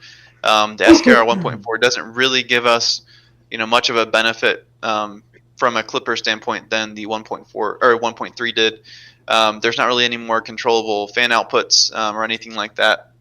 The other thing that's a little bit tricky is that a lot of the pins you need a jumper for UART and some other things like that are a bit more confusing. Instead of the UART pins being kind of out to the side of the stepper drivers, which makes it really easy to check to make sure they're positioned correctly, they're tucked under the drivers, which is kind of a step back in my opinion. And then the other big one that the doc kind of mentioned, they no longer have a dedicated pin for stall guard. So essentially on the 2209s that have stall guard, that the output pin with the SKR 1.3 is routed through a jumper to the end stop pins. And so if you remove all those jumpers, you essentially disable stall guard, and you're able to use your end stops as you normally would. And in our case, we can't really use stall guard for a variety of reasons. Core XY makes it a little bit difficult, but then the variety of ambient temperatures, essentially the trigger threshold isn't great. So in order to disable stall guard on the SKR 1.4, you actually have to take your TMC drivers that you just bought that are brand new, and you either have to desolder that pin. It's one of the, not kind of the main two primary pins, but it's off to the side. You have to trim that pin off so it doesn't actually get connected to the socket. And it's kind of it's a little tricky, and it's just kind of more brute force. It would be nice if there was jumpers there. It seems like Big Tree Tech has kind of gone that direction in general, which is not the best in my opinion, but it's what it is. So they'll both be able to be used because the SKR 1.3 is getting less available on AliExpress. For what the V1.8 Voron, I have spec'd the 1.4 and we'll be making a config for that. But I think with the pin aliasing, it should be fairly easy to switch back and forth between the two. So there will be essentially in that SKR guide with a wiring diagram saying connect with these wires to that pin. I'll try to make the same one for an SKR 1.3 and 1.4 moving forward. So, yeah. Great, thank you. So people are asking about BLTouch and duets before. So I'll just show you quickly in the example config so you can kind of grab things you need. So again, in the Klipper directory under config, you've got all the example configs. Let's start out with the duet. So I'm going to grab the duet UX config. It'll talk here about all the pin mappings. So basically with a duet setup, you just follow the regular duet 3D wiring guide with a couple of caveats around end stops, I believe. But everything else is documented in the config. All the pins are listed out. And then you should be able to follow one of our existing guides, or just copy this config, flash on the duet firmware, and work your way through this config step by step. So this is actually a Voron duet example because it's got the multiple steppers in. You'd be good to go on a V1 or a V2 with the example config that comes with Klipper. BLTouch, I'm pretty sure there is an example of how to set that up. I'm blind and can't see it. Grep BLTouch. Example extras. Okay. Example extras. Find BLTouch. So the wiring of this is very specific to your controller, but typically you have to plug in, you have to configure a servo and plug into the appropriate servo pins on the board. We can help you in Discord with that if you need help with that. Then you have to basically copy out this entire section. I normally grab everything with all the comments whilst I'm testing, and then I delete out the comments later and just leave the config in place. But yeah, it looks like you're gonna have to define pins where you have things plugged in. I've not used the BLTouch for ages. This looks like this has obviously improved a great deal from when I first set up a BLTouch on Klipper. So it's checking if the pin's not coming up, what output mode it's using, offset from the tool head, what speed, how many samples, so similar to a regular probe. So I'm guessing this doesn't need to use virtual probe anymore. Yeah. Can I talk about the probe samples and that sort of thing? So if you have a really old Klipper install, the probe accuracies kind of section has shifted into the probe section. One of the cool things is you can specify the number of samples, and you can kind of say, if the samples are floating around a lot, you can kind of essentially say, throw out those bad readings and try again. So those the samples tolerance there and samples tolerance retries, it's a really cool feature that they've added that in. And there's certain things in like quad grand entry level and Z-tilt for v1.8 that kind of mimic that same general behavior that's really nice in my opinion. So where in the past maybe you'd have to run 5 quad gantry levels to make sure that it was approximately good enough, now it actually does have exit criteria where it'll keep trying to level the gantry until it reaches a certain threshold. But that was implemented a good deal ago, maybe sometime last year, but or maybe more than that, 2 years ago. But if it's been a while, I know some of the viewers have been around since the v2.0 or v2.1 days and may have an old install. So. Yeah, I mean, I personally with probe have been just doing one sample quite quickly rather than averaging out. But yeah, you can play with this setting. So you can go for multiple samples, you can slow it down. That's all in the probe section. All right, were there any other questions? Just you mentioned briefly a moment ago about the BLTouch, and yeah, there have been a bunch of updates recently with the BLTouch. A lot of the changes were for the BLTouch 3 and the BLTouch 3.1. If you were on a BLTouch 2, and I think if you were on one of the TriangleLabs touch, I don't think you'll see too much of a difference, but there has been improvements if you did have a BLTouch V3 or later. Cool. Yeah, this is very different to when I last looked at it, so that looks great. Also, I think you may have that tail change that you made may have made things more complex. I saw you were typing in a couple of things. You might want to just double check to see if you've got a process. Once that tail is running, you have to kill off the other tails if you try and restart it again. So if you list off your processes, make sure there's no tail currently running. Right. I will mess with that and go back to what I know works for the moment, and then. But you're right. I should use tail. Thank you. Yeah, just make sure, even with the cat, just make sure you kill any tails that are currently running. So if you list your current processes.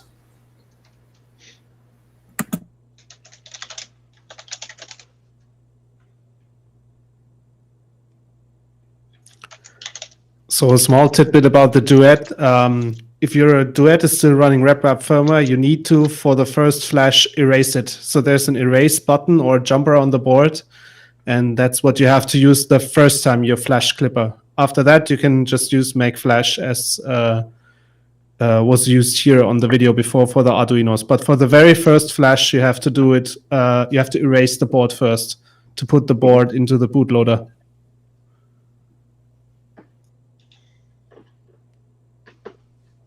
All right. Any other questions?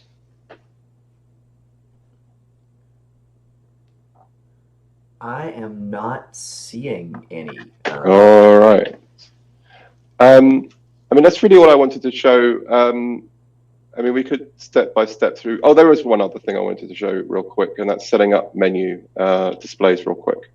So I don't use displays, but I know a lot of people ask about it in Discord. So for the spec rep wrap, this is kind of the setup, a display section. Oh, I want to talk about another common thing that happens a lot. We see it a lot. Sometimes people come and say, I've got a problem with retry tolerance showing up in my log. But actually what's happening is they have some white space in front of the display section. That's why this syntax highlighting is super useful, right? Klipper will actually complain that it can't enumerate the value for retry tolerance. But the error is that there's white space in front of the display section, right? So when you're editing, you need to be careful that you're not adding spaces at the start of lines where they shouldn't be. If I didn't have a colon here, for example, it's not going to like that. So yeah, this Klipper syntax highlighting extension is super useful for showing you errors in your config. So thank you, Alexander. Errorsolve. This is really awesome.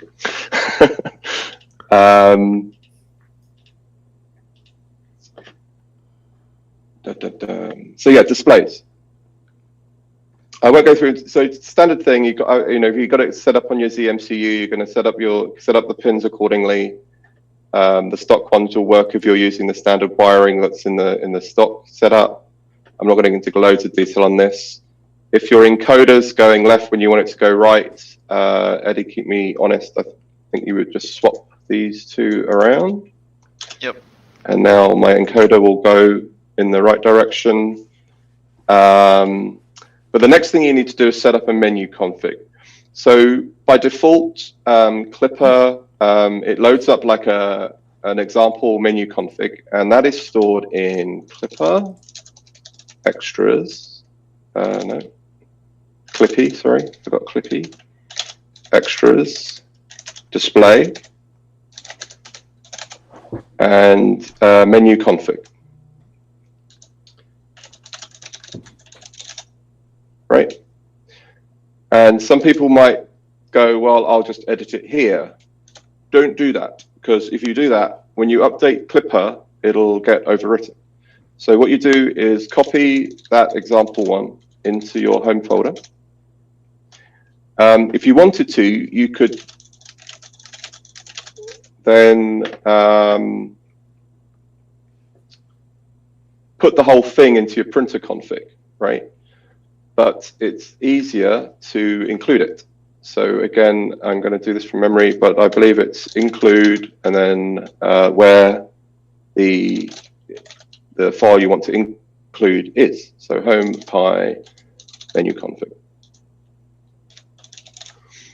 Okay, and then what I'll do is after it's loaded up what it's done so far, it's now going to include the contents of the menu config. Right, so let me just refresh and open up menu config. So now I've got this menu config, and this is slightly complicated, but also slightly awesome because it's so flexible what you can do here to change menu items and run different bits of code. So the main thing people have a problem with is I think it maxes at 200 for a move, something along those lines. And I've never changed it. So someone help me out here. What is it I need to change in menu config? This one here. The input max. So you won't be able to move your printer past 200 with the default menu because it does not pull the printer limits that you configured. It uses this static value. Yeah. So yeah, you would update it here and save it. And because I'm including that now in my printer config, it'll update the display accordingly. But you could also do things like add in quad as a menu item, right?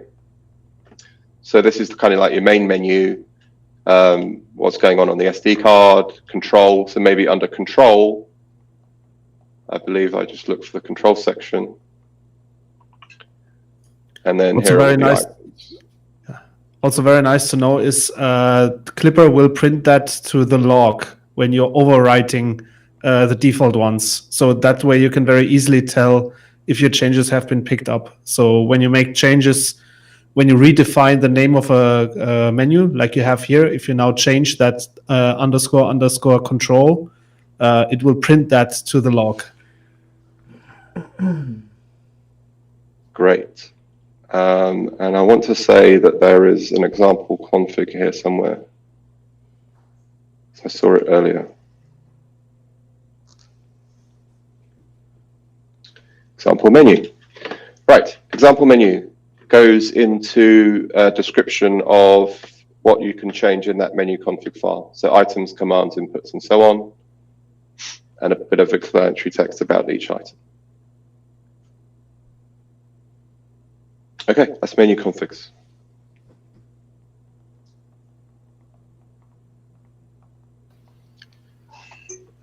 Don't delete brackets. Yes, no, don't delete brackets. Correct. Also, don't mix tabs and spaces. Don't mix tabs and spaces, yes. So decide on one. Yeah, pick one and use it throughout. Yeah. Looks like questions are pretty much dying down now. All right, cool. So look, I hope you guys found that useful. We're on the Discord if you've got any questions around configs and so on. I'll stop sharing. Thanks very much for tuning in. I hope you enjoyed the chat we had with Kevin. I know I did. Thank you again, Kevin. This project wouldn't be where it's at without Klipper, for sure. And thank you to everyone that's been on the stream and asking questions. You can ask for help anytime on the Discord. There's a lot of experience, and I'm particularly know about the Arduinos because that's what I'm running. Eddie knows about SKRs, and we've got duet experts like Ampex. So yeah, just come along and ask us anything if you want some more clarification. Kevin, hello again. Thank you for staying with us. Appreciate that. Was I misspeaking anything? I hope that was a reasonable overview of Klipper and I didn't mess anything up too badly. Thank you. Looks good. Appreciate it. All right. Well, Right. thank you, everyone. Have a great weekend. See y'all soon. Thanks, Doc. Thanks, everyone. See y'all.